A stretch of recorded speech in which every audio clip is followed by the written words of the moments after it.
இது போக நம்மகிட்ட நேற்று ஃபைட்ரு ஒரு 4 ஃபீமேலும் 4 மேலும் வேண்டியிருந்தேன்.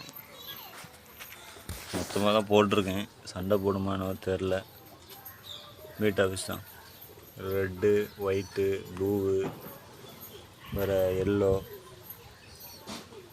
அப்படி ஒரு 5, அதில் ஒரு 1 2 3 4 9 மீன் கிடக்கணுமா? இன்னும் நடக்கல.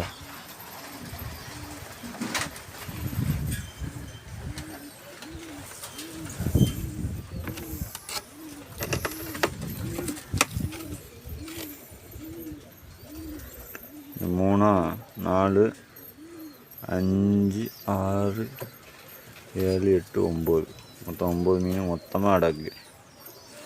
சண்டை போடாதுன்னு நம்பிக்கையில் போட்டிருக்கேன். பார்ப்போம். ஃபுட்டு போட்டேன். நம்ம சாதா ஃபுட்டு தான் போட்டிருக்கேன். அது திங்குமென்னோ தெரில. நல்லா தான் நேரத்தான் வேண்டியிருந்தேன். சூப்பராக இருக்கா? சூப்பராக இருந்தால் கமெண்ட் பண்ணுங்கள் ஃப்ரெண்ட்ஸ்.